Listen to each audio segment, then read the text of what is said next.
The current UFC champion may look like one of the strongest men out there, one without a care in the world who made it to the top with ease. But as it turns out, Francis Ngannou has had a tougher journey than most on his way to earning his UFC crown.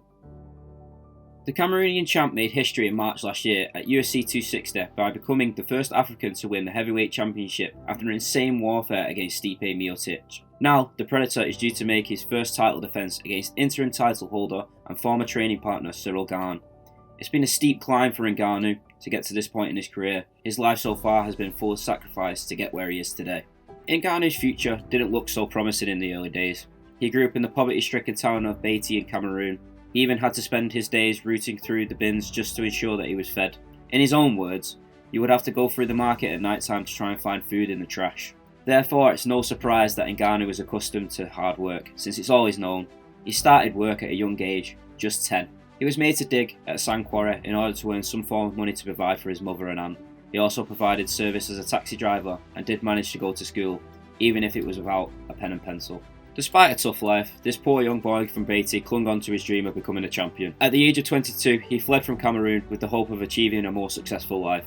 However, during his journey to Algeria, he had to survive on dirty well water while crossing the Sahara Desert. After a long and brutal venture, he made it to Europe.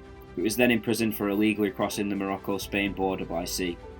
He had to stick it out in a prison cell for 2 months before he was finally let go, and at which point he headed for France. The man made an impressive trek across the world and did well to survive it, but now faced the issue of supporting himself. He was subject to sleeping on the streets of Paris, still clinging on to hope of his one main goal. The good thing that came out of his 7 years of shoveling back in Cameroon was the strength and muscle he gained. He possessed the right body and build to become a fighter, which was noticed by Didier Carmot, who let Ngannou train for free and accommodated him with food and shelter. Ngannou started training as an MMA fighter to work up to his first professional fight, which took place in November 2013. This was the first of many devastating knockouts, like when he sent Luis Enrique for 6. His success quickly saw a UFC contract in 2015, and he's been growing ever since.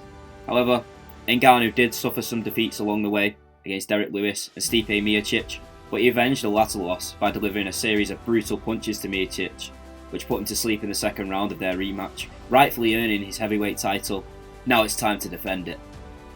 As for Saturday night, Ngannou doesn't know much about Cyril Gane, but he has said this: my prediction is that it will probably be a second round knockout from me, Francis Ngannou, keeping it short and sweet, as always. Those are certainly some bold and exciting words for UFC fans. Cyril Gane has said he aims to win on points and go the full 5 rounds, which doesn't really work well to Ngannou's strength. The question is whether Gane can actually make it there. We won't have very long to wait now to find out. Francis Ngannou achieved his childhood dream against impressive odds. His story is truly inspirational and one that has many more chapters to be written.